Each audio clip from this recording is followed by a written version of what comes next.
Line before $1. How they claiming they on top when I'm a mile up.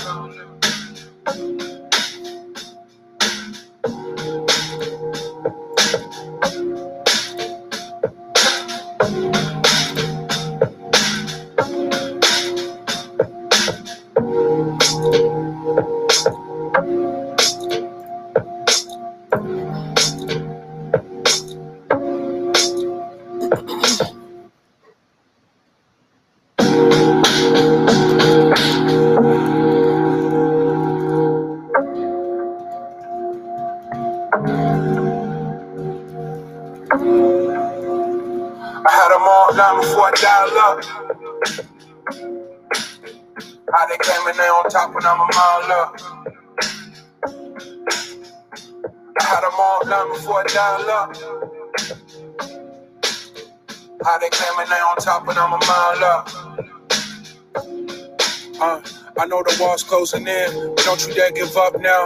Hope believe, then me pull up through some bucks down. Todd told the valet pull the truck round. Push the line after we drew it, it's just us now. Would you believe me if I told you my granny told me she prayed this? Then booked the surgery just to pull me out of the basement. Right back where I started, nothing to show for a facelift. Got pushed playing Walter White and Davis, never felt so dangerous. The type of power they can't quantify. And name the best from my region, you gotta utter mine. Think of who really putting on, you never come to mind. Acting like your Spotify tap, you rappers compromise. Yeah, no need to panic, just paint the canvas. If you can feel the static, too close, find your balance. Embed the revolution for they prohibition bandwidth. Blood trickle from the lead to see what's planted. I had them all line before $1. How they claiming they on top when I'm a mile up. I had them all line before $1. How they claiming they on top when I'm a mile up. Bought at that flight to Amsterdam. When my accountant of minus, my family found out too and didn't like it. You're not in the salon with Dale said, and I thought he was biased. Then I got a Venmo that said copy the finest. Before my foolishness settled in, recorded the whole tape before we got the. Hey everybody, this is Jackie Luqman, and welcome to an early start for our stream tonight with our friend and comrade and special guest, Danny Haifong of Left Lens, Black Agenda Report on the fight against imperialism and the truth about the new Cold War with China. But of course, we have to deal with the news of the day, the issues that have gone on at the U.S. Capitol today. And I know a lot of people are talking about it, but I wanted to just take a few minutes to make a couple of points that, I don't want to take up all of the time that Danny and I are going to be talking about dealing with this stuff, although it is connected. But I want to be clear on a couple of things.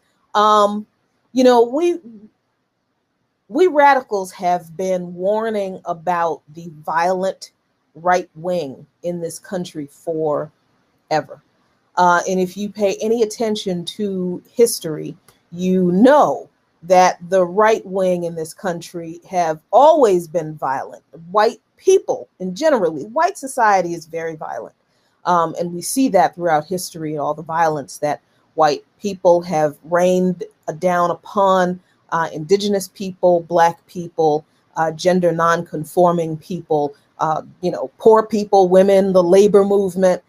So the idea that anybody is shocked at what happened at the Capitol today is just a testament to how much people in this country really didn't listen to us, don't listen to radicals, certainly don't listen to Black radicals or indigenous radicals or, any radicals who understand the history and the true nature of this country. None of this stuff should be a surprise, but people are they're just all verklempt about the whole thing. And, I'm going to have a deeper conversation about it later on, definitely. But a couple of things I wanted to point out so that I don't forget them. I made a bunch of comments on Twitter, and you can definitely hop on our Twitter feed, Luqman Nation 1, LUQMANNATION, the number 1, no spaces, to see most of what I said. But first of all, I look at this as like a fight between the right wing, like the Trump wing and the right wing. So for me, this whole thing is like a big old case of right on right crime. It's just, and because I'm a radical and because I am a Black radical, I don't get in the middle of right on right crime. Let these people work out their little differences all by themselves. They don't need my help. I'm not going down there to, tell these people, take back our streets. These people have a grievance with their government, then they can, work their grievances out with their government. I see it as right on right crime. It's not something that I think radicals need to get involved in. And this is not to say that this will not affect us. Of course it will, because it's dark now. And that there's going to be a faction of these folks who stick around and go down to Black Lives Matter Plaza and harass and assault those people. And those are people who the police have been harassing and assaulting all summer. So, it's not to say that we will not be affected by their actions. We just need to stop being on the front lines of every battle that this country has to fight.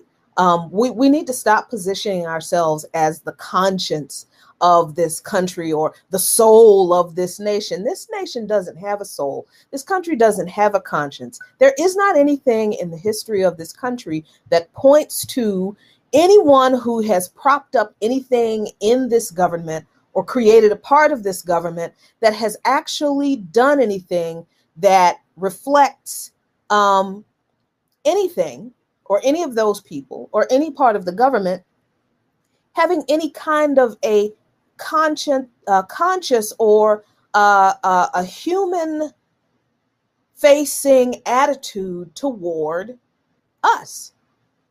So, this idea that we have to be the soul of this nation and we're the ones who have to take the high road and, show people how we should behave. No, y'all go ahead and go out there and act the pure fool that we knew that they always wanted to act like, and always had the propensity to act like.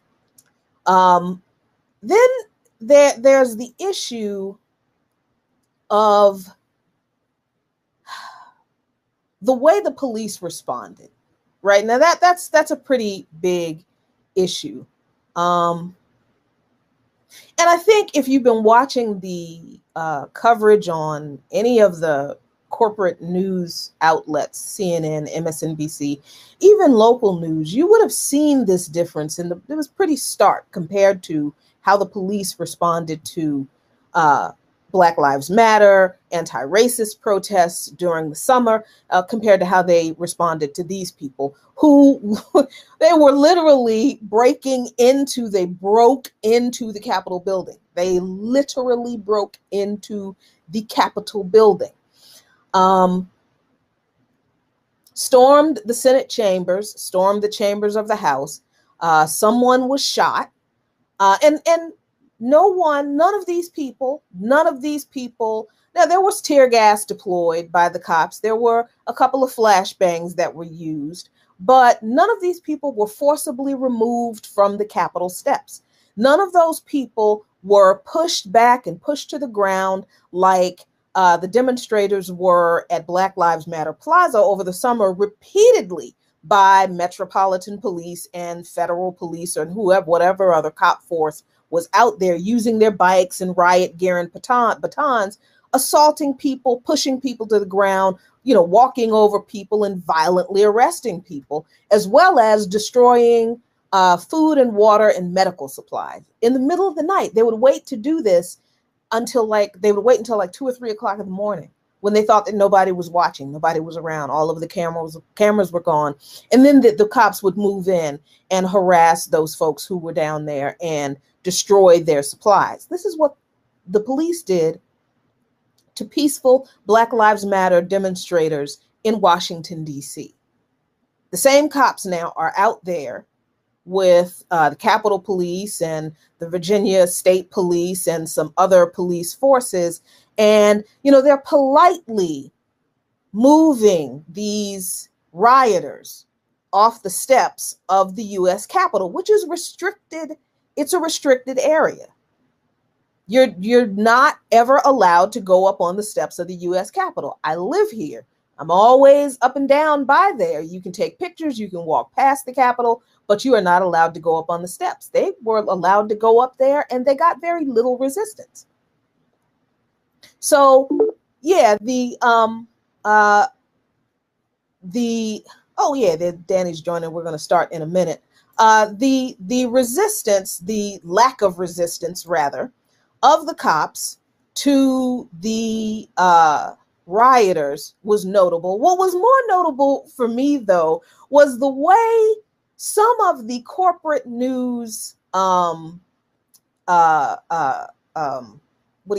anchors were like shocked. They were like, oh my God, the police aren't treating these people like the protesters during the summer were treated, like they just figured that out. Like they just figured it out, that there is racial bias in the police force. Like this is the moment that they saw it for real. And it was just kind of mind-boggling, the coverage that I watched over the past few hours. This unfolded as we were on the air on the show on By Any Means Necessary. So we were kind of reading these updates as we were going along for the live hour. And it was truly interesting to see this play out. But I have to tell you, as much as I understand that there are some things that this group of folks couldn't do this time around, no matter what people say, it was interesting to see how, even though it was chaotic, how organized they managed to be. And that needs to be something that people who call themselves the left need to take note of. Because I think regardless of whatever else we take from this incident, we need to be clear that the right has out-organized us again. Like when they're organizing, they're having these conversations online, even though these conversations are about the worst, most horrible, most racist, most evil, violent things, they are organizing online around whatever their principles are. We're fighting over words. We are fighting over whether we should cancel people or not. That's one of the things that I was just remembering all of these ridiculous conversations I had with people who were so-called progressives over the past few years about things like cancel culture and, oh, cancel culture is violent. No, that's violence. And that's what we've always been warning people about. That's what we've always been fighting against.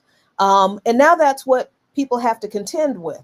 And the reason we called out the very problematic discourse from some people in the liberal community and on the so-called left was because they either downplayed the racist violence that people experience, the sexist violence that people experience, the fake accusations of anti-Semitism, or they believed that you can reason with these people and didn't like it when we call those folks racist. So at the end of the day, people were more upset about the idea that people online said that these folks' ideas are dangerous to us because they're downplaying the violence and the potential for violence toward us. And they were mad at that. They were more angry at that about the fact that we were raising the issue that they were enabling potential violence toward us. And look at this, here we are. So in the next few days, of course, there are going to be more conversations about this. And I want to continue this conversation with my guest, Danny Hayfong. What's going on, Danny? Hey, how you doing, Jackie? Oh my God. It's good day. Today is, man, I mean, well first of all, let me say, folks, please welcome friend and comrade Danny Haifong. Danny, if you do not know who he is a contributor to Black Agenda Report, which, if you're not reading it, you should be. He is also the curator of Left Lens podcast, which is great, absolutely wonderful. And he is the um, co-author of, give me the title of the book, Danny, because if you don't do it, I'm going to leave some of it out. Sure. So it's American Exceptionalism and American Innocence, a people's history of fake news from the Revolutionary War to the War on Terror. And that book is really, really important. I mean, it's been important for a while, but it is really important now because of where we are in this moment just today. So, Danny, I've given, like, I started a couple minutes early to talk a little bit about what was going on today, but I am dying to hear your thoughts on your just general overall thoughts about what happened today at the U.S. Capitol. Well, I caught the end of what you were saying about the right out organizing the left, and I would really like to see my first question in relation to this so-called coup, this so-called MAGA Chud movement, whatever it is. Show me the money, because we know that the Tea Party, right? The Tea Party had large Koch brother foundation money, and I suspect that the same forces that were backing the Tea Party are now backing these kind of forces to create a similar kind of political environment that we saw during the Obama period. Now we're entering a Joe Biden period. So this to me smells a little bit, but I also have to just reiterate what you said about the lack of acknowledgement of the role that racism and white supremacy plays in all of this. You know, I retweeted a story of Miriam Carey, who was killed in D.C. 7 or so years ago, shot in the back 5 times for slightly moving on to the White House in D.C., Washington property. And, you know, she was a Black woman. And I think that, you know, that story has been forgotten, but it should not be ignored that these forces can do what they're doing, because the entire state apparatus does not really see them as that much of a problem. Actually, that there is more agreement with forces like these than disagreement. I do think, you know, I've been seeing some real-time takes on this. I do agree with this idea that it is moments like this that create a sort of a chaos and a real stain on the American exceptionalist ideal that I talk about in the book, and that many others, yourself, has talking about. So I think that will bear some consequences in what happens from here on out. This may have some kind of how should I say, what's the word for it? When, you know, when terrorism comes home after the United States funds it, it may come back to the Trump phenomenon, the Trump movement. Donald Trump may benefit from this, but I think also there may be some consequences to it as well, because at the end of the day, I do think that this makes the United States look like the basket case that it really is. Yeah. And it comes off the heels of this phone call, and we know that the ruling class has been playing tug of war with each other during the Trump period, and I think this is another phase of that. And Donald Trump, knowing that he is on his way out, in his administration and his forces, which I think have a lot of right-wing money behind them, they are trying to find out ways to stay relevant and to find ways to influence politically. In some ways, it's a contradiction. There is some genius parts of this where it will have political influence, right? The establishment will respond. We see Democrats talking about Russia maybe being involved in this, and as they always do. So there will be political benefits that are gleaned from these forces, and I think they know that. And then there will be some, I think, there will be some backlash. There will be some blowback onto these Trump forces, and the fact that this is not really how the U.S. ruling elite likes to play ball. They don't like to.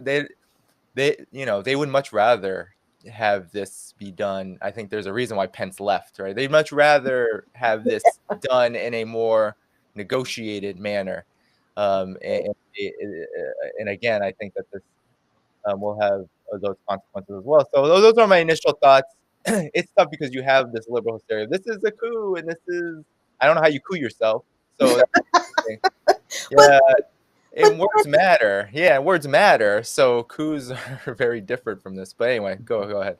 yeah, but I'm glad you brought that up. That the word coup. Now I was talking with another comrade earlier, and because I said, look, I'm hesitant to get into these deep ideological battles, especially online with people about whether coup is the right word to use for this. And I said that only because when we're describing what a coup actually is, there are certain elements of violence and the elimination of certain government officials and the way the present government is eliminated, that if I posted that on my social media, I would get censored because the FBI would be at my door and they're like, oh, you talked about doing this thing to.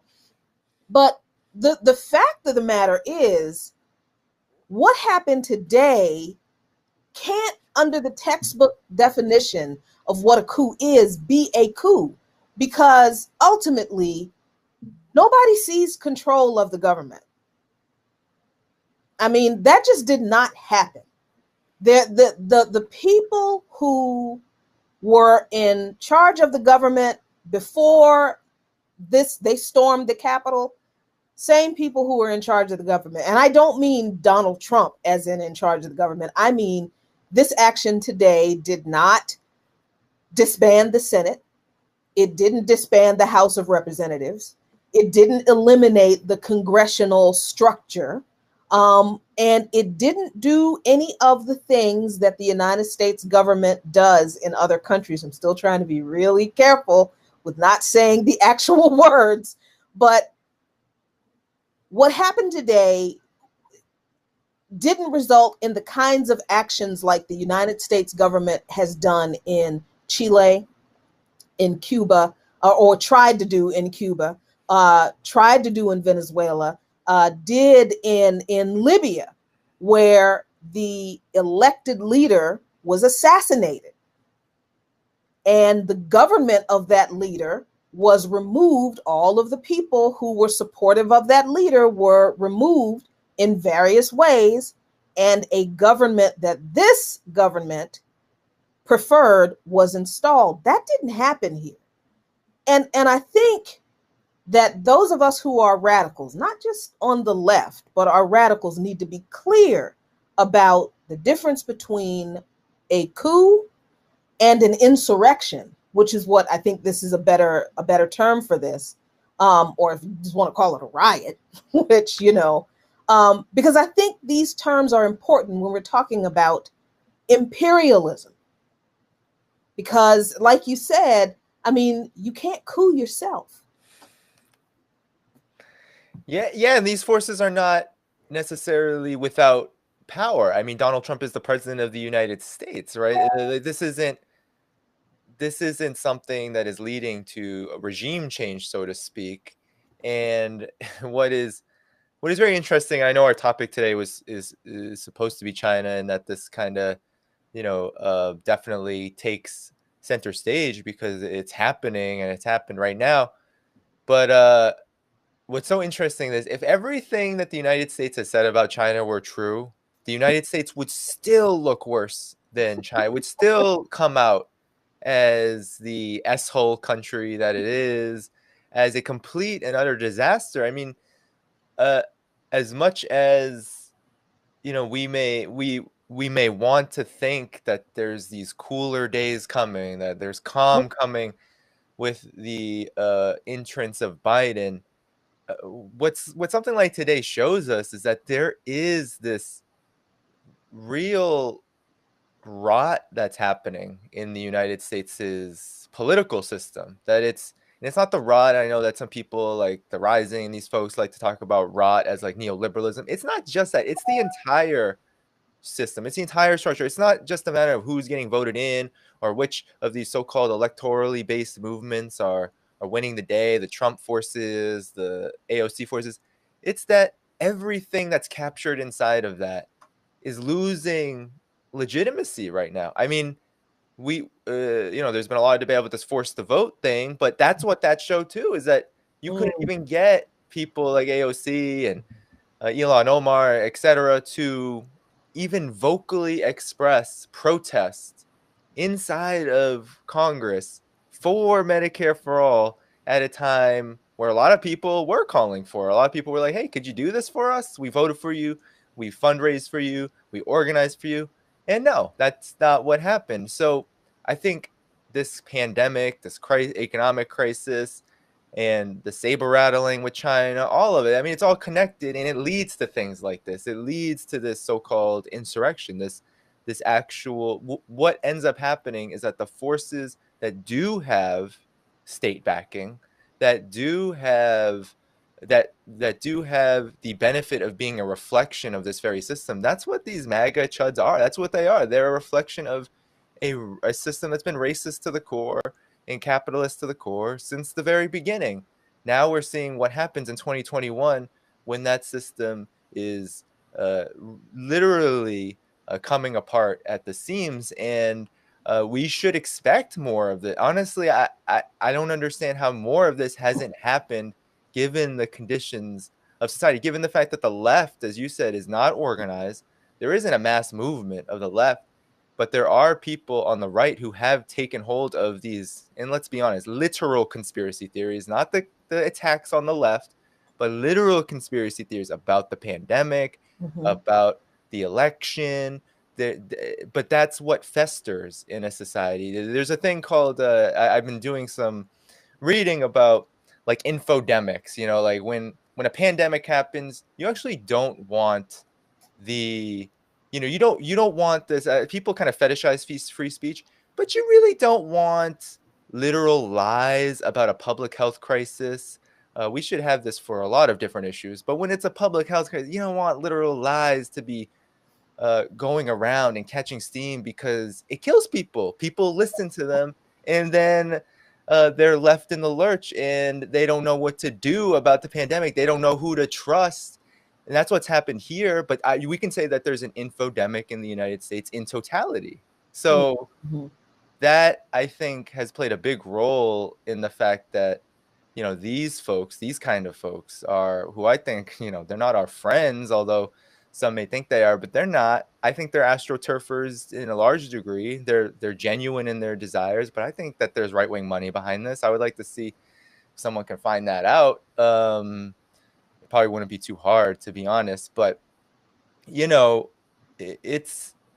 think it's a real, given that we're just into this new year where everyone thinks it's going to be better than the old year. I think this is a kind of a, I don't know, it should be an awakening moment of, things are not going well right now, and it's not going to be wished.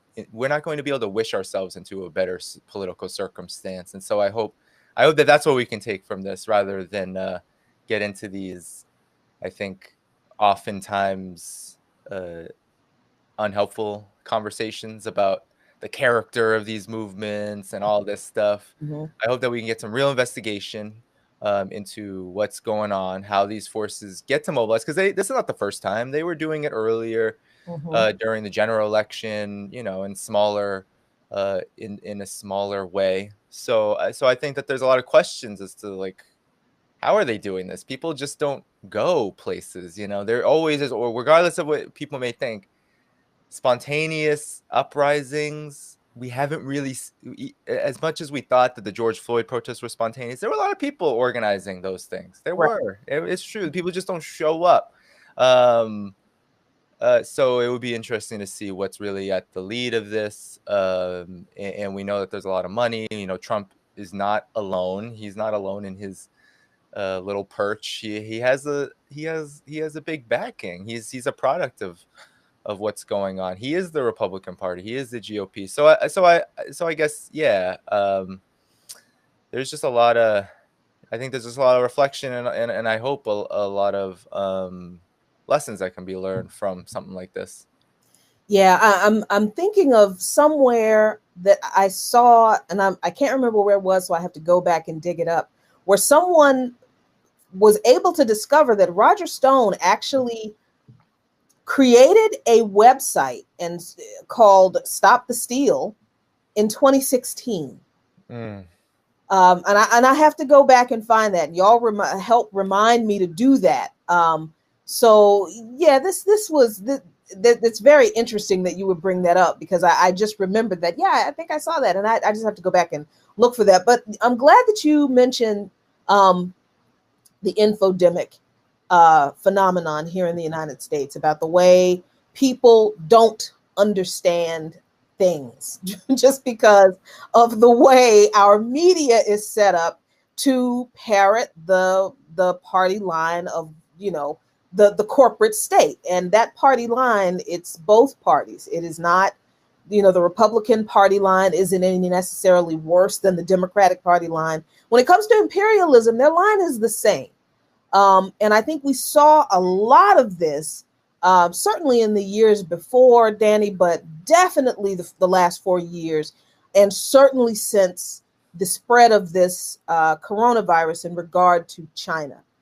And I think I feel like this is a really good start to understanding imperialism and why it should matter to us in this country. So for people who do not understand what imperialism is, and I always like to remind myself that not everybody knows what I know just because, you know, they watch me and they like me. So I don't assume that people know what imperialism is. So can you explain it for those people who may not know? Sure. Well, imperialism is a big subject. I mean, it is, I think, the formative system, the dominant system worldwide. But really, what imperialism is, it's a political economy. It's a mode of production, and it's a stage of capitalism where monopoly and finance rule, and where the imperatives of monopoly capital and finance capital requires the division of the world. It requires the complete and utter expansion of capital abroad, and by necessity military power and war.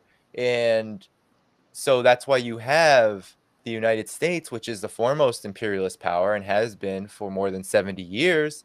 You have the United States investing more than $1 trillion in the military in order to protect and expand the influence of its corporations and of its financial institutions. That is the purpose of military policy. That's why it's not just to, and this is another feature of imperialism where military becomes profit in and of itself, but it isn't just for the profits of the military contractors that we know have so much influence in the United States, but it's to ensure that those weapons makers, that those oil companies, that those financial institutions, the banks, the JP Morgans, the Goldman Sachs of the world, that they have the capital and the markets that they need to ensure that their profits continue to run sky high no matter what the situation. I think imperialism was a response and is an inevitable response to crisis, because capitalism creates these crises. They're cyclical and they always occur.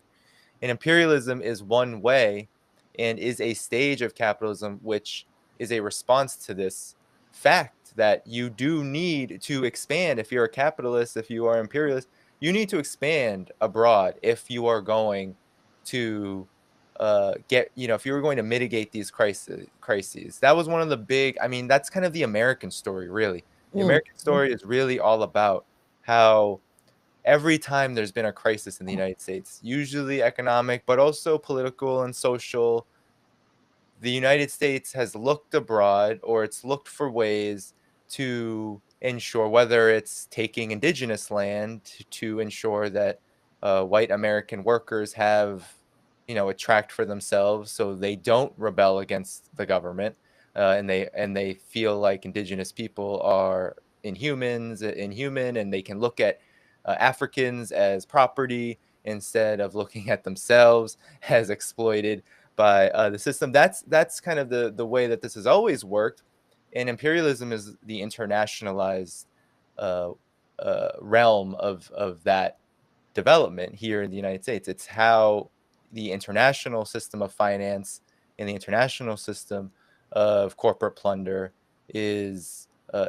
really concentrated, and I think when it comes to how the United States behaves now to China, it's an imperialist relationship, right? Because capitalism is inherently about competition, because a capitalist capitalists are always competing for who can accumulate the most profits, who can take hold of the largest share of quote unquote markets, which can be countries, entire countries, for example. And China, because China is unbossed, oh, that's a very popular term. It's a boss to nobody, even though there are some strange left wingers or some people who call themselves the left, but I think they're really just right wingers exploiting the left, like Matt Stoller and these kind of guys. They think that China is controlled by Wall Street. They think that China, the boss of China is Wall Street, when in fact, you can go back as late as 2016, and people like George Soros, who is a hedge funder himself, said that we got to figure China out. We got to do something about China, because China, they're not going our way, and so because China is a growing economic power, and because its social system is fundamentally different from the United States, it has different priorities, different imperatives. It does not allow private capital and corporate capital to rule over the country, and it doesn't seek that for other countries. That's a big threat. And with the COVID-19 pandemic, we even from the first case that was found in Wuhan in early January, late December, all the way up until now, the New York Times has been posting articles sowing suspicion about China's pandemic response, despite the fact that the United States has 80 times more deaths than China does. And China is a country of 1.4 billion people, more than 5 times the US population. So, I think that this is not often how it's talked about. But if we're going to think about China and think about the definition of imperialism, it is pretty self-explanatory. It's right there in front of us. But because imperialism is also about hegemony, and because the concentration of capital that happens under imperialism is also targeted towards the media, right? The media has become its own center of profit. It's become very concentrated, and we only really get the message of military contractors and intelligence agencies and their corporate backers. Because of that, there is this idea that the United States and China have some kind of buddy-buddy relationship that was at the expense of everybody else. And so there's almost this false equivalency that's drawn. And we can't understand imperialism if that false equivalency is drawn, because there's no material basis for it. It's just making things up. There's this I think that there's a lot of idealism and a lot of fantastical beliefs that come out of living under imperialism and living with that total infodemic that we have here because of the corporate media. We live in a world of make-believe, and I think that's to the benefit of the ruling class, and our job is then to pull out of that and begin to analyze the world as it really is. That is, I think, the first step to fighting imperialism. Stop there.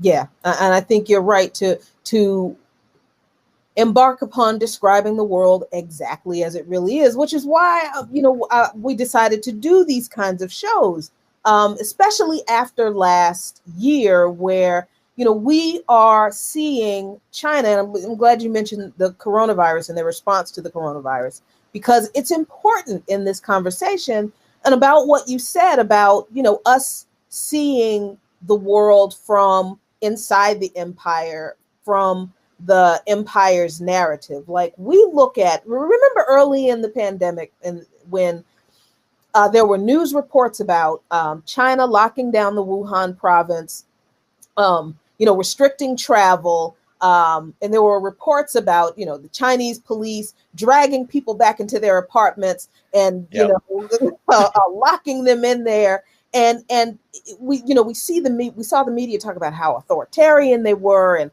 on and on and on. And that's the only narrative that we got out of China from the media. This was before Trump and the Chinese virus business came about. But what is it that we weren't told about what China was doing when they realized, which was very early on, that they had a pandemic on their hands? Aside from the travel restrictions and, the lockdowns, which were they were very severe, what was the Chinese government doing that we weren't told about, that we don't get here, that we didn't get here, that we're still not going to get here, and that we're not ever going to get here in the middle of this pandemic or when it ends? Mm-hmm. Yeah, well, there's a lot to that question. Well, as a quick aside, it's not unrelated. I actually came back from China, Oh, yeah. Right. a few, it's about a year ago. I think I was in Urumqi at this very moment, or going back to Beijing. I might have been back to Beijing on this day last year. And, not many people were talking about it. Was still a pneumonia of an unknown type, and is there human-to-human transmission? All this stuff was still unknown about it. So I wasn't really hearing about it. But when I came back to the United States, it wasn't but like a week into my return. I think it was like the 12th or something, 13th. I returned back to work, and everybody had read the New York Times. And everybody was asking me, hey, are you safe? Oh, did you get it? Oh, are you okay? Do they eat bats over there? There was this extreme. Yeah, there was, and I'm in New York City, baby. This is supposedly the left paradise of the United States. Running around asking folks if they eat bats. Yeah, no, seriously. these are the questions that were asked, and it was coming back from China was a very hard emotional experience in so many ways, and that did not help. So anyway, so it began to spread, and it became a real crisis. So we weren't, and I had no doubt that that China was gonna respond in a way that was gonna be pretty impressive. I mean, anyone who looked at even SARS, which had arguably a more deleterious impact on China, because at that period, China's opening up and reform had really kind of veered to the opening up part, and there were problems, right, with the SARS response, and even though it was still a pretty damn good response, there was some discontent about it, because there was, especially at the local government level, things were just kind of a little too slow to move. And for us in the United States, we think, if the government does anything at any level that benefits anybody, we're just shocked. But there, it's like, if local government, where a lot of the quote unquote, a lot of the corruption happens at the local government level in China, people are pissed. People are not like, we're not getting what we want. Like, this is awful. We're gonna throw you out. And that's kind of been the new trend in China, or at least the more. And that's what happened in Wuhan. Actually, arguably, the government did everything it could, but still, the local government was deposed there. So we didn't hear about that. It was deposed like within a day or something. It was like, Wow. It was very fast. There was a transition of leadership like this, because there's a threat to human life, and possibly something could have went wrong, and the early detection system, whatever. Anyway, so it starts to spread, and then the hospitals begin to get overwhelmed, and once human-to-human transmission was confirmed, I think it was later in January, there was an immediate lockdown of Wuhan. But in China, other places did not necessarily lock down, but there were measures everywhere, pretty stringent measures to keep people safe. So immediately, right, the things that the World Health Organization was telling folks to do, China implemented that into policy, Mm, and they did. And I believe that a lot of the measures that China put into place were really the things that ended up being the World Health Organization's recommendations. And China already had experiences with this, with SARS. So, you know, um, one of I think the big things that people do not hear about ever, right? They hear about the lockdowns and everyone was inside. They don't hear about how people survived that. You can't just tell people not to go to work, mm-hmm, not to go outside. You mm-hmm. can't tell, it's in China, it's aunties, uncles. You can't tell them to just go outside and do nothing, right? You have to meet their needs, right? There's needs for food, there's needs for medications, there's needs, some people have illnesses that they need to still treat, right? And so the Communist Party stepped up. They were the ones. I think the Communist Party lost like 40 people in Wuhan, because in the initial response to the pandemic, Mm-hmm. because they were the ones who were mobilizing volunteers Wow. to do all of this, right? As they were learning what this virus was all about, they were the ones who were mobilizing hundreds of thousands of people to deliver things and to go into people's homes, if they had the pandemic or not, go into people's homes, talk to them about what they need. Yeah, I mean, one of my friends who lives in China, who's an American, who's a professor, he talks about this. He was featured on Chinese media many times, Steve McClure, and he said, he showed me photos. He's like, hey, here's a photo of the party worker coming to my house and asking me what I needed, and then they would do it, right? It wasn't a question of you have money or are you this or are you that. No, you do it because this is a national health emergency. This is your right as a person. You have the right to life, and China protected that. So, and then the measures just got more and more impressive, with the using artificial intelligence, and a lot of people in the United States are suspicious of artificial intelligence because of how automation used by capitalists as a weapon, surveillance of everything, and we always hear about surveillance in China, but uh, the the way that like phone apps and social media applications and artificial intelligence drones were used to ensure delivery, these kind of things were used for the protection of people. And so we didn't hear any of this. We didn't hear about how the lockdown was wildly effective. It was like and it's probably the best measure you can take if you are going through an uncontrolled outbreak. It's the only thing you can really do when you don't have any kind of real treatment or real knowledge about this. You just got to Right. prevent transmission, and that's what they did.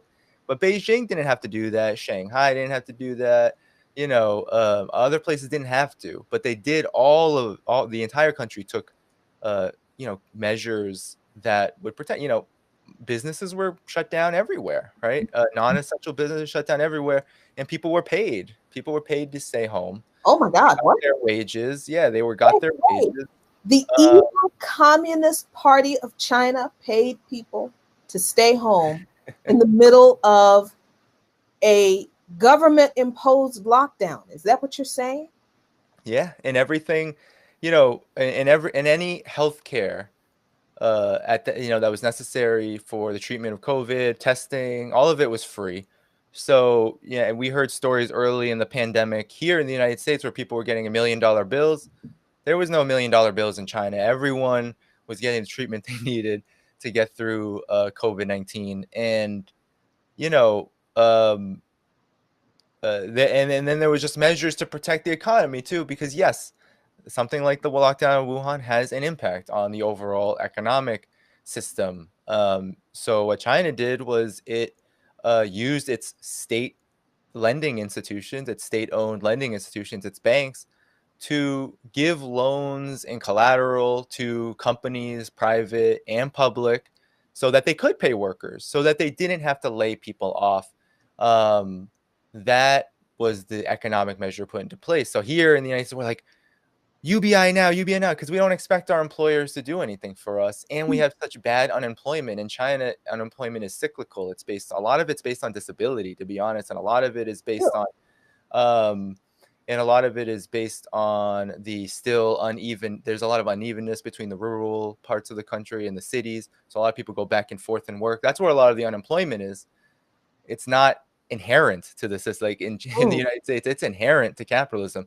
You just will never have enough jobs for people. And so that's why we're always expecting hoping the government, because we know that the employer class, the hiring class, they're not going to give us anything. They didn't give anybody anything. I mean, unless you had a job that could keep you at home and you have to work from home, and we know what that's done to people. I myself do that, and I have all these physical issues now because the work is more demanding than it was even when I was working. So all of that is to say is that China's pandemic response, it was massive. I mean, it hit every area you could think of, from mass mobilization, mobilizing technology, mobilizing resources. 40,000 doctors were sent to Wuhan. They built 2 hospitals in a matter of a month specifically for COVID-19 patients. They turned stadiums immediately into makeshift hospitals, and they divided people not in just whether you were dying and go to the ICU. Everybody who had COVID-19 was actually taken somewhere. They weren't allowed to just be at home all on their lonesome, which is where we have here in the United States. People were taken to depending on the severity, and that's still happening today. You can read anywhere in Chinese media that you have people under they're like under watch. They're being watched for because the way that COVID-19 happens is you don't know if you might not have symptoms yet, but you may have symptoms. And so you get this treatment where even if you don't have severe symptoms, the medical system in China is looking for that possibility to make sure that you live. I mean, this is different from the United States' model, which is like you're on your own. And if you have severe symptoms, please go. But if you don't, do not move, because stay there. You will spread it because it's your fault if everyone gets COVID-19. You right? Wear a mask. Exactly. Because you were sick and you went into the medical facility when you didn't need to. Right. When in China, it was, no, you got to go to this makeshift hospital. One of my friends in China, Jingjing Li, who works for CGTN, she was there during the pandemic and, during the outbreak of Wuhan in the hospitals. And there's been a lot of coverage about, even these really funny stories of like, some people didn't want to go anywhere. They didn't want to get treatment. But you would have like a volunteer following the guy around being like, hey, you really should go here because we're trying to protect everybody. This is a part of harassment. Yeah, it's part of being a patriot. They say this is part of being a patriot. This is part of being, a part of this. We are trying to we're all in this together. We want you to get better. We don't want to infect your family. We don't want your So it's stuff like that people don't realize. They don't understand the humanity, the real humanity that was involved in containing this thing, to the point now where, because China is such a globalized country, there are still many outbreaks. You can't even call them outbreaks. There's still many kind of clusters of cases that happen here and there, but their system is now it's almost kind of a well-oiled machine, to the point where they can respond, isolate those cases, test everybody, sometimes multiple times, and get a real picture of how serious it is and what they need to do. And that's why they can keep going. And that's why they're projected to grow. China is projected to grow 8% next year, which is more than the United States ever grows in good times. But they're projected to grow 8%. And, the United States is still reeling, making up real lies about its own growth. But we all know that the negative growth of the crash, the severe unemployment, and the contracting of the economy that happened beginning in March, we know that nothing's gotten better since then. So yeah, so really this is what we don't hear, is that China's response was actually superb, and the rest of the world knows it. At least Right. the countries that aren't lackeys of the United States. If you talk to maybe MPs in the UK, you may get a similar line to the United States. But most countries understand that China did a really good job, and places like Italy and Iran, etc., were really keen on getting assistance from China, right? As the United States was suffering from thousands of, in Right. the New York, Right. from thousands of cases a day and hundreds of deaths a day, Hmm. China was helping Italy and helping Iran and helping Right. Right. Iraq build testing labs and International cooperation, which is what the United States did, rather than participate in international cooperation with China, the United States instead, because it's an imperialist monster, demonized China as the cause Yep. of Yeah. intentionally spreading the virus. Partially so, I mean, partially because Donald Trump is a fucking idiot. Let's just, he strategically, as far as manipulating the media, please don't think that man doesn't know everything that he's saying and he's Oh doing yes. it all intentionally. 100%. But he's not an intelligent person. He is slick, he's sly, but he's not the sharpest knife in the drawer when it comes to policy and even how basic science works. But he understood that demonizing China in the eyes of the American public would deflect enough attention away from what the United States government wasn't doing, because there was no way that we could ever find out all of the things that you just said that the Chinese government did for its people. Because imagine if the US media had reported responsibly and honestly all of the measures that the Chinese government, or since they love calling it the Communist Party of China, because that is the government, imagine if the media had reported what you just said about thousands of volunteers going door to door, house to house, asking people what they need and delivering it to them, not asking them to pay for it, just giving people what they need to make sure that they can adhere to the lockdown. That would have caused all these people in this country, and I think a lot of those Trump supporters too, who were rightfully angry about businesses being closed and not being able to make any money in this pandemic, but like we had said earlier, for completely the wrong reasons. And we have to be very careful that we don't think that we have anything in common with those folks. But if they had heard, look, this is what the government of China has done for its people, why aren't you getting the same thing from your government? Maybe not all of those people would have said, you know what, that's a good question. Because I think American individualism, American exceptionalism, and this rugged individualism foolishness that so many people are infected with is deep in the psyche of so many people in this country, that they really think there's something wrong with the government doing anything for them. I don't think we can do anything with those people.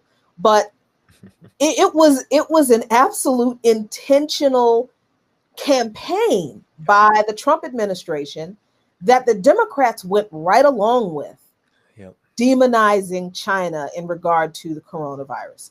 But that's not the only way that U.S. imperialism has demonized China, especially last year. And I think it got worse. Well, it's sort of, we sort of moved off this thing with the Uyghur Muslims, Danny, in China because of coronavirus. And in a weird kind of macabre way, I was almost glad that we stopped talking about the Uyghur Muslims, because I was so tired about hearing about the lies of the million Uyghurs that China has, they were in, what were they called? Concentration camps and re-education centers and the forced sterilization, and what was really going on with the Uyghur Muslims. Isn't that the region? Didn't you go to Xinjiang? Yeah. I went to Urumqi, which is considered the capital. What's really going on? I mean, are the Uyghur Muslims in concentration camps in Xinjiang forced to work under slave labor conditions and are forcibly sterilized by the Chinese government and are not allowed to practice their Muslim faith? Have all the mosques been, I'm trying to keep up with all the lies. Have all the mosques been torn down in the Xinjiang province so that the Uyghurs can't practice their faith? Any of that true? No, it's not true. I mean, the yeah, and this gets back to the the overarching question of imperialism, because there's a long history. I recommend actually Carl Za, really good guy. People should listen to his about the long history of Xinjiang, because there's a long history to it. Mm-hmm. Of course, just like anywhere else. He goes over that in a good podcast on historic.ly. Very, very good. But I think the most relevant thing to recognize with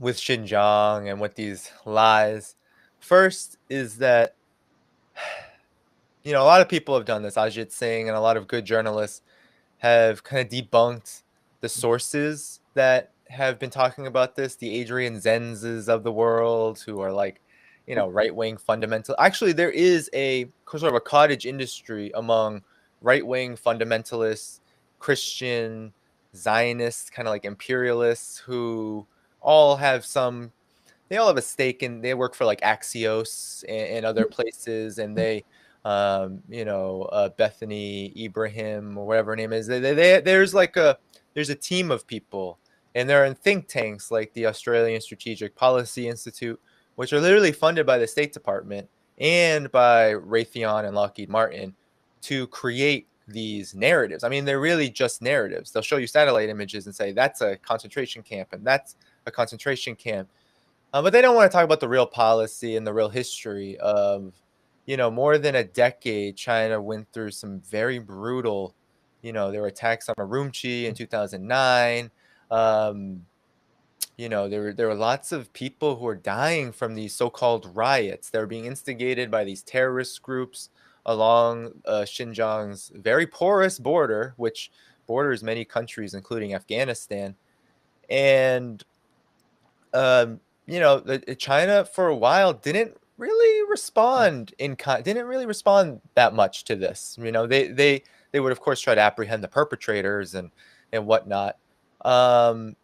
But beginning in 2016, there was an administrative change in Xinjiang at the provincial level, and there was a new policy shift to get rid of this problem once and for all. And it wasn't through concentration camps, but there are education camps. They call them centers. You can call them a camp, call it a center, whatever you want to call it, education and employment centers in one of the most underdeveloped parts of China. And there are many, China has been going through this poverty eradication campaign in the Southwest and in a lot of these remote areas of the country. Xinjiang has a lot of these remote areas in the Kashgar region and even where I was. Urumqi is a very developed city, a big tourist attraction, but that wasn't always the case. That's kind of just happened in the last 10 or so years, right? So a lot of development in China happens very fast, and there are still remote parts of the country that are vulnerable to this kind of activity. The border's porous.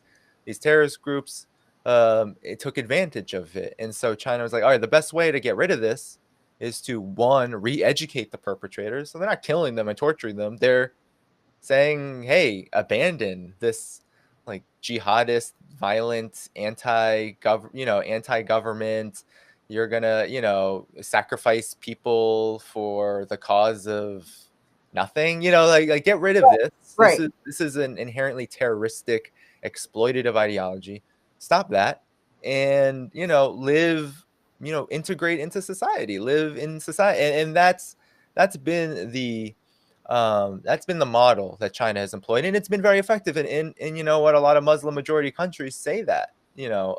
Syria is one of them, but Egypt, even these countries that you don't consider necessarily to be anti-imperialist, they think China's model is better than what anyone else is doing. In terms of how you get rid of the problem of terrorism in a humane way. And the countries that support the so-called concentration camp narrative are all in the West. They're all Australia, New Zealand. Right. You can see it's all the Western countries that see China as this emerging and real quote unquote threat to imperialist hegemony, while the countries that see China's response as just a logical and a beneficial policy to a very real problem, and we know where its origins are. Really, the United States are at the origins of this problem of jihadist terrorism, right? Beginning in the 70s. That's where it started, and it's become this massive thing. So, Egypt and Syria and most of the countries in the Gulf region, they all endorse this because it shows what you can do when you're not just trying to bomb countries to oblivion or sanction them or whatnot. You can address this very real problem in a sophisticated way, and that's not to say that everything is perfect about this. No, this is a very tough thing to deal with, and there are, I think that there are real considerations about how people respond to such a thing like this. This is I mean, it's a very traumatic thing to have kind of your border encroached and these organizations kind of building this proxy army to, I don't know, to kill ordinary people. That's what they do. And then we get the China's responses like racist and all about sterilization, when family planning is an incredible part of how China has alleviated poverty for everybody, including Han Chinese families. Like, family planning is a big part of that, because when you have few resources starting off as a very poor country, you raise the level of education and raise the level of family planning resources so people can work their way out of that. So people can take advantage of the resources that are available. Right. And we've seen that for ethnic minorities in China, they actually have preferential treatment to the point where they don't necessarily have the same restrictions on, let's say, the one-child policy never was enforced on Uyghurs or any other ethnic minority. It was not. So, I think that this whole Xinjiang narrative, it really is. It really is. And people make light of it, which is very interesting.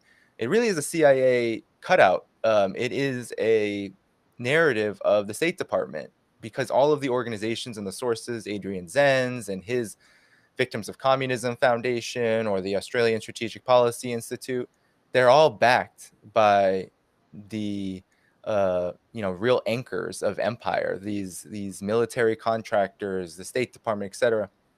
And they're the ones who are peddling this, and they have no factual evidence. They don't talk to anybody. They talk to a few Uyghur exiles here and there in DC or Turkey, or they'll just make it up out of whole cloth, or they'll take a government statistic and then say, this is how horrible family planning is because look at what they've been doing with like contraception or something, as if contraception is a terrible thing, as if the United Right. as if contraception isn't seen as one of the most Oh my God, the feminist, progressive changes that's occurred since, over the last 50 years in this country. So that, I mean, for me, a lot of this is driven by trying to, just like the coronavirus, everything, it's trying to portray China as this, both the sick man of Asia, can't do anything. It's inherently diseased, and then it's also inherently evil, right? Because look at what it's doing. I mean, as I said in the beginning, everything that the United States says about China, if it were true, the United States would still be fundamentally a more wretched and completely and utterly bankrupt society from its roots and everything that it does domestically and internationally.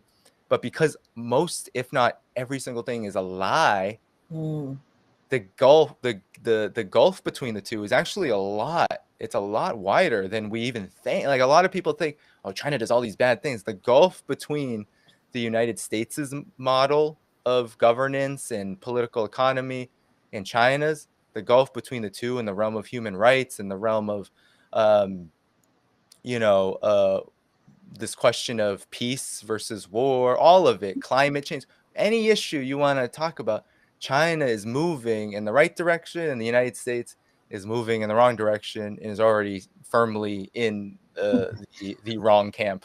Yeah, very, very much in the wrong direction. The interesting thing about the Uyghur Muslim narrative was that I wasn't sure when I first started hearing, about the stories, whether it was true or not, but I knew that something was wrong when nobody made the comparison about concentration camps that the United States has, about political prisoners in the United States, about Guantanamo Bay, about black sites, and that, so I knew that was, a serious, that was a red flag for me when people would not make the comparison between,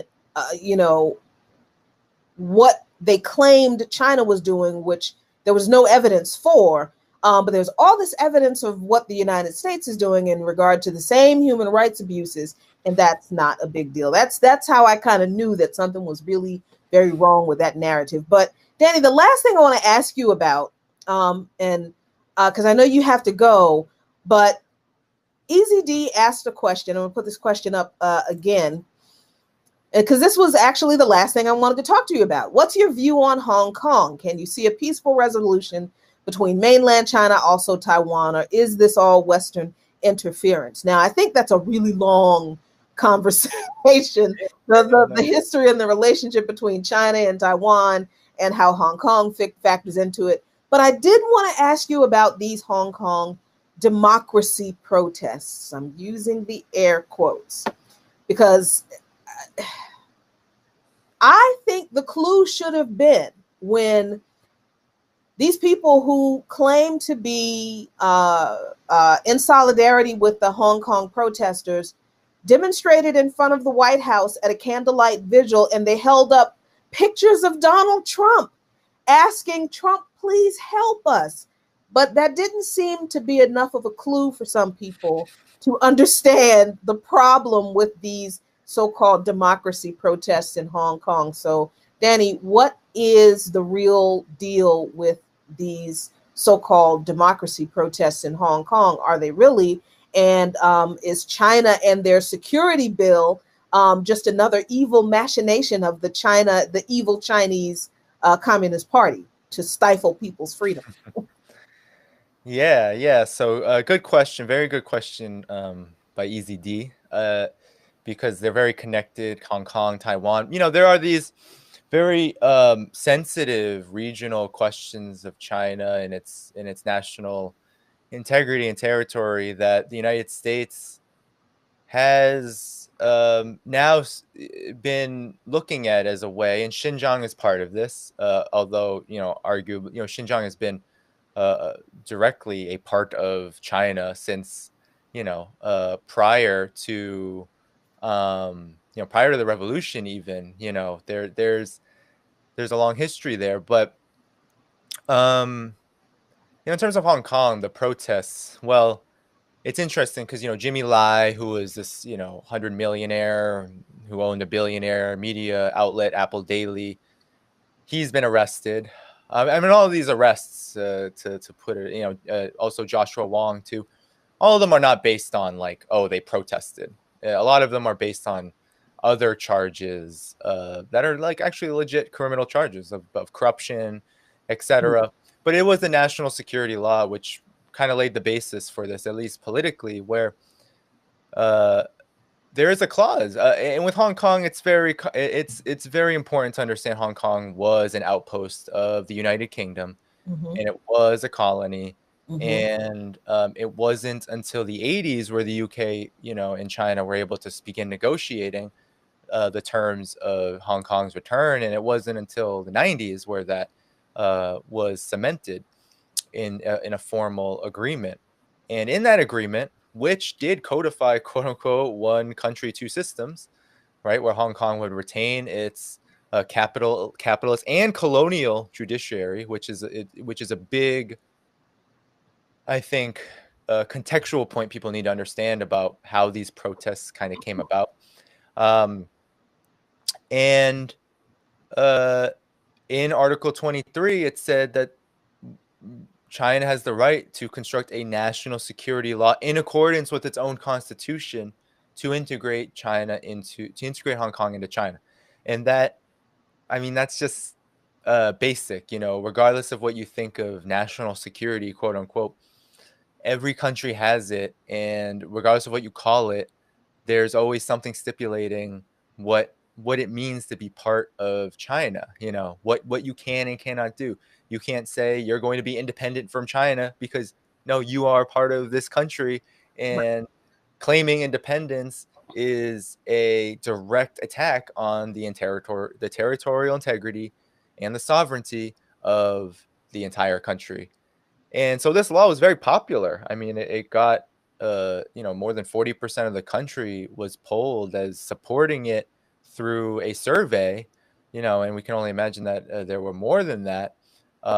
And these protesters, right? How they started was by protesting a extradition bill, which had been a long time coming. They tried to do it in 2003, but these protesters existed then too, and they stopped it because the thing about the extradition bill, which was highlighted, which was you couldn't just go anywhere even in the country, even like you couldn't just flee to like Taiwan or something and not be able to be tried in Hong Kong. That was really all the extradition bill was. It was to release this immunity that people had in Hong Kong. Criminals could come to Hong Kong and people could leave Hong Kong, and because there's no extradition bill, the Hong Kong judiciary had no control over any of that. It's like a safe haven for criminals. But it was used as a proxy, as a so-called democracy issue. Wow. Right? China was, interfering in all of this stuff. Nothing wasn't really happening. There was no real interference from the mainland on that issue. But this had been building up. There were the Occupy, the so-called Occupy protests that were happening in 2014, funded by the same folks. And the big thing is that these protests from Democistos, that organization, from the Confederation of Trade Unions, which mainly represented financial sector, service sector, not really the industrial working class, but professionals. There was they all received money from National Endowment for Democracy and various other similar organizations in the tens of millions in total over the course of the years. And through that, they were able to really wage a pressure campaign on the United States and the West to come to their aid. It was really the US and the UK that, people like Nathan Law wanted to intervene, like literally intervene. And actually, the legislation that was produced from those protests, which people like Nathan Law and Joshua Wong literally were lobbying in Congress for, shaking hands with Nancy Pelosi in 2019. The laws that were put into place, like the Hong Kong Human Rights and Democracy Act, literally gives the United States the right to intervene with sanctions on China, Communist Party officials and the Chinese government and the Hong Kong government if it interferes in so-called pro-democracy protests. Of course, not a lot of that will be enforced because, to be honest, there really is no leverage there. But one interesting part of it too was also legislated was into that bill was that if Hong Kong, which isn't even it's a city, but if it violates sanctions on Iran and the DPRK, then Hong Kong can be sanctioned. So literally what they were advocating for was Hong Kong to be sanctioned. And that, to me, is a very strange democracy movement. But what it really is all about is trying to divide up China. And Taiwan is a big issue. And Taiwan has been an issue for a really long time as well. But there's a really reactionary right-wing party in power in the local government there that is actually, and this is a scary thing, it's building the basis for a potential war with the mainland, even though there's this one China policy that the world says is a great thing. And China and Taiwan, if left alone, probably would be able to work out their differences. And China has a very rational, I wouldn't call it some kind of, Hong Kong capitalism is thriving, right? If Taiwan wants to keep capital, China is not going to say, oh, we're going to take that away. But what they want to take away is all those billions of dollars of U.S. weapons that are being funneled to Taiwan against the one China policy. What they want to stop is all of the interference, and they want to stop the party, the DPP, which is the ruling party, from doing things like taking the Chinese Revolution and taking the history of independence out of textbooks. That's what they're doing. Right? They're erasing the history of how Taiwan really came to be, right? It used to be Formosa, and it was, and it was occupied by a lot of indigenous folks, and KMT fled there during the Civil War before the revolution, and there was all kinds of bad things happened, right? And the KMT now is actually to the left of this party that's in power, and really the DPP is just like, yeah, we're at war with China, and so I really think that, and because it's really taking direction from the United States. So I think that there is a real possibility for resolution with all of these things. And I think if left alone, China would be able to over time reconcile these issues, because there is a fundamental, I mean, we have to be honest here, there's a fundamental interest for Hong Kong, for Taiwan to be integrated. China is honestly the land of opportunity. It is the land of economic opportunity. You're not going to find it outside. Hong Kong's model, it's pretty bankrupt. I mean, the United States isn't it anymore. Yeah, exactly. The United States isn't it anymore, and finance has decimated. Big finance capital has decimated Hong Kong. And so if Taiwan wants to keep its kind of hybrid model, which actually adopts a lot of things from China in terms of social system kind of stuff, if it wants to keep that and grow, it has a fundamental interest in making sure that it has a strong economic relationship. So there's this schism. There's this real schism of like integration with China, and really following this policy of sovereignty for the entire country, and really recognizing China and the People's Republic of China as the legitimate government of that country.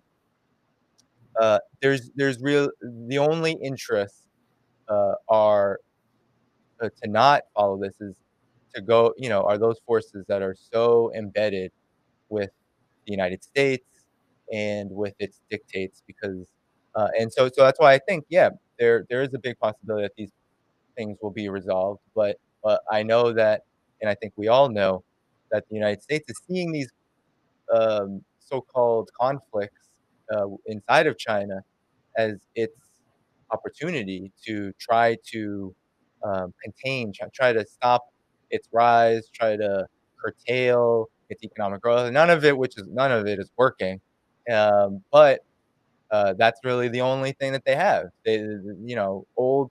Taiwan is an old stronghold where the United States started a whole crisis during the Korean War, the first Taiwan Strait crisis, and Hong Kong, a long history of Western plunge.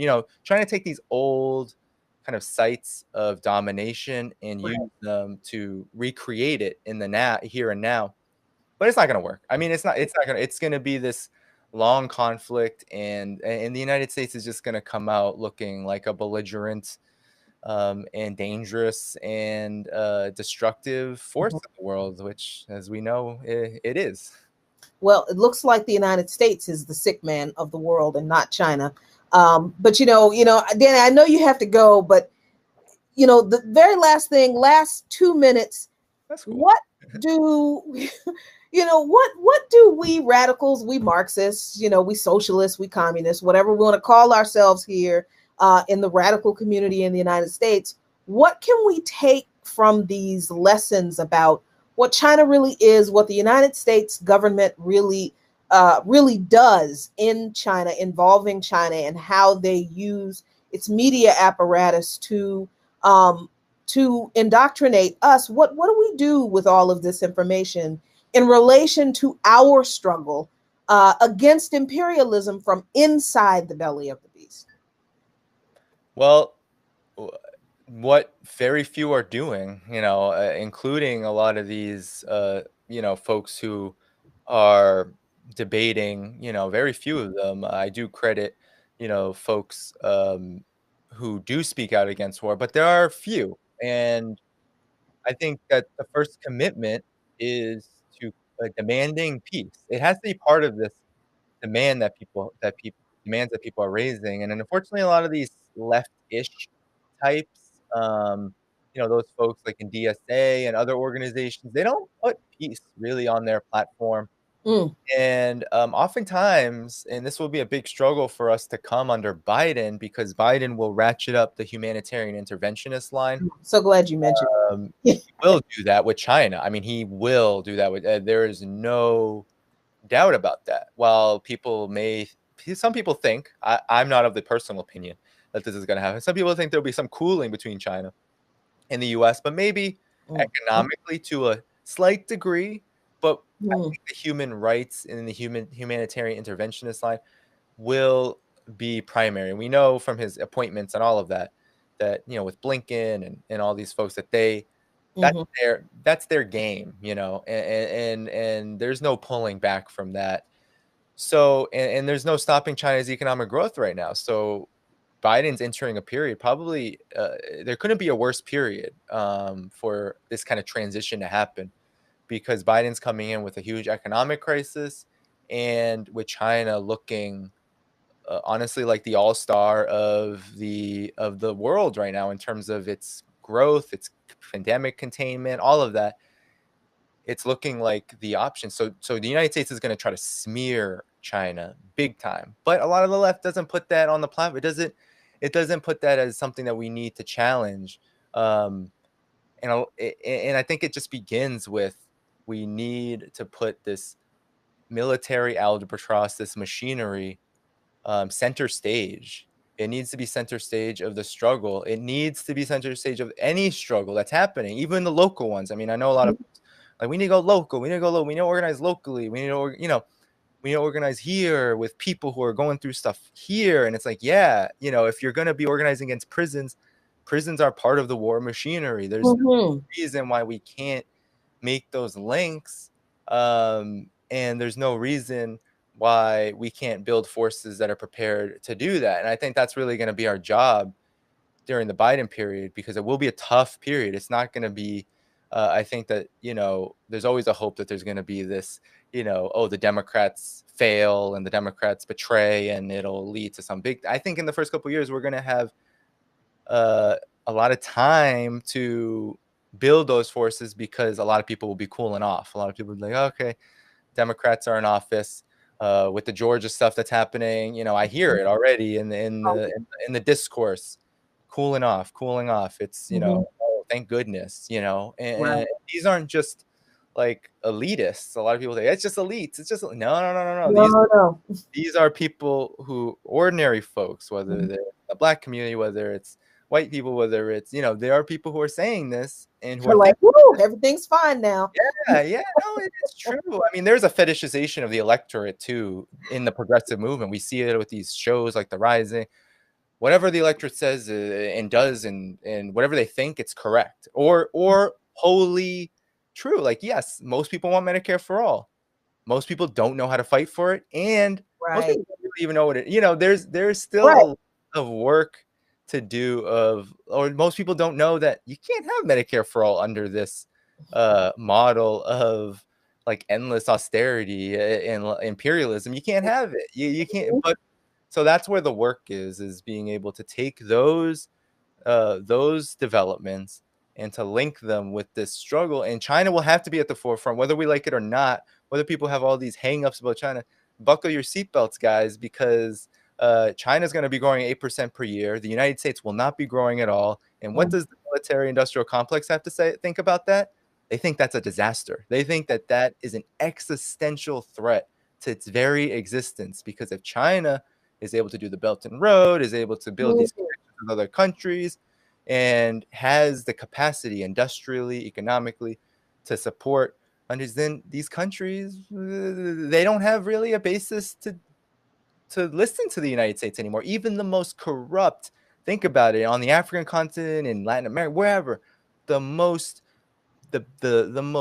entrenched puppet of the United States won't really have a what's the reason? Maybe they're live. Maybe they're live, but What's the reason? The United States is, if China can build bridges and bring jobs and stability, what's the point? So I think this is going to be a big part of the struggle for peace, and we need to put peace on the platform, because the United States is going to make China the focal point of anything it does. Even if it's not China directly, it's going to be, because there's always underlying, whether what it's doing in Latin America or Africa or anywhere else, underlying is this. They're looking over their shoulder at what China is doing, and they're looking over their shoulder saying, oh no, where Right. we are becoming history. Right. We're becoming history, and Mhm. that's just not gonna fly. So Yeah. I think that's where we need to start. We need to start with, at that fundamental point of, we need peace. Mhm. We can't be dismissing 25% of the planet. I mean, that's what China really is. Right. And we can't be dismissing the other 25% of the planet that sees China as a positive force in the world. And then Mhm. if you do that, then you're alone. And I Yeah. think that's part of the problem with the US movement, is that it acts alone, it walks alone, it doesn't know solidarity, it doesn't have an internationalist perspective. And so it thinks that you can just win concessions from this government, and that'll be it. We'll win Medicare for all, we'll win a Green New Deal, and we'll elect AOCs and Elon Omars, and we'll be fine, right? That's not Right. happening. And that's how we change the system. The system is not going to change No. because we elect some people who are progressive-ish, or or actual progressives, but do not have the capacity to actually, all by themselves, turn the Titanic around. Just all by themselves, based on their progressive goodwill. That's not how this system is going to change in this country. No, and personally, I don't really care how many AOCs or Elon Omars exist, if there are Mumia Abu Jamals and Julian Assange, On now. and I don't care how many of those exist, if they're not standing up to this war drive with China. Like, that to me is a litmus test. If you're not fighting, if you're cutting sweet potato like AOC is and calling Venezuela a failed state, you're Right. providing cover to those sanctions. You're providing cover to that proxy war that the U.S. wages there. You're providing cover to all of the heinous things that the United States is doing around the world. So we need to push beyond that, and we need to we need to chat. I mean, we can't shut our mouths. A lot of people get scared. Oh, if we Oh yeah.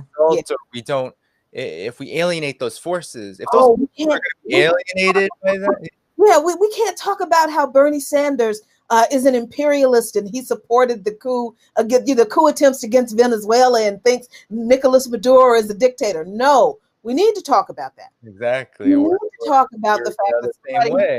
Exactly. somebody who calls himself a democratic socialist and makes a big deal about it doesn't care about U.S. imperialism and the death that it deals around the world in our name. We need to talk about that. Because he'll just, I think a $2,000 check or Medicare for all is a shitty trade-off that we might get for people still dying at the business end of U.S. bombs that are voted for by the people who might have given us a $2,000 check in Medicare for all. But that's why we have to have these conversations. And you're not going to get Medicare for all with the bomb. It's not happening. I mean, you're not. If you have a social system that does those things, you're not getting, like, forget about it. Forget about Medicare for all. Forget about a Green New Deal. If you have $1 trillion going to dropping bombs in Yemen, to building bases in the Democratic Republic of Congo, you're not going to get Medicare for all. No. So that. But nobody, I mean, very few people in the so-called progressive movement will say that. No, because people don't want to, you're right, people don't want to take people off. I mean, think about it. There's a reason that China and Russia and all these other countries don't have military bases all over the world, because they, even with China's economy expanding the way it is, China knows that it cannot sustain the economy that it has and sustain an expanded military presence around the world. You can't do that. That's like the most basic lesson in warfare. You can't fight on two fronts. and win a war. You cannot do it. It divides your forces. And it's the same thing with running a government. This is why the United States empire is in decline, because the empire is all over the place. It's just like the Roman Empire. It was spread all over the place. It could not manage the territories that it had conquered. And it couldn't afford to take care of its citizens or anything that it had conquered. So that's where the United States is. And China's not. No. And I'll say one last thing is that a big part of understanding capitalism and imperialism is that there's there's that old meme of like the rent is too damn high. Yeah. The system is actually too damn expensive. Like that's a big part of why you wonder, why is the system stagnating? Mm-hmm. Because you have a system based in endless private profits, but then the system gets more and more expensive because you got to pay to make all these weapons. You got to pay to get that tech, right, to use it for just profits. And you end up literally, they talk about the deficit and all these things. All of that is a product of the system being mm-hmm. actually way too expensive. And so they print money and they pump money into it, but it doesn't do anything. And China doesn't have to do that. I went to China and people laughed in my face when I was like, hey, do you have any what do you do about your we have the Federal Reserve, which is public private. Like, what do you do about your central bank? And they're like, what are you talking about, private? Like, no one ever what the central bank here being private. Like, what do you do? Wait, what are you talking know what that would do to us? Like, we'd have no control over our currency, and it would just go, it could go anywhere. People, these private companies could do whatever they want, and we would be in big trouble. So, it's just so funny. People live in this bubble in the United States, and so a big part of our job, I think, is just bursting it. We got to keep bursting it, and not be worried too much about the feelings of people, because we have to move folks. We have to move folks who are ready to hear it now, mm-hmm. and build with those who are ready. That's how we begin any kind of very militant struggle. So, yeah. And that's exactly what, the purpose of this talk is, and other talks like it that we're going to have in the future. So, Danny, we really appreciate you coming on and breaking this whole China business down. We really, really love your work. Let everybody know where they can find your work. Sure. So I write weekly for blackagenda.com. So Black Agenda Report, new issue every Wednesday. Tomorrow I'm actually, if you guys are watching, tomorrow I'm doing an interview with Luna Oy for a new feature of The Left Lens. So subscribe to the Left Lens YouTube channel. I'm doing something called the Internationalist Transmission, where I'm trying to have more internationalist discussions with people around the world, people who are in the global fight, and doing kind of interesting things in the media, whatever it may be. But she's first a Vietnamese socialist who lives in Vietnam and talks about the system there, etc. So I'll be talking to her tomorrow, 8 p.m. So come through, subscribe, and you can find me on Patreon, patreon.com/Danny Haifong. And my work gets republished elsewhere, but those are the main places for now. Very cool. So thanks you all so much for joining me tonight. Hope you really enjoyed this conversation. As always, like us on Facebook, subscribe to us on Twitter, Luqman Nation, #1, no spaces, and follow us on Twitter and subscribe to us on YouTube. And you can also find us on Patreon, patreon.com/Luqman Nation, LuqMannation. As always, be really, really good to each other. And as Fred Hampton said, and we have been saying for a long time, we say to you, peace, if you are willing to fight for it. And we're having to fight for it. So y'all take care. All right. There we go. All right, Jackie.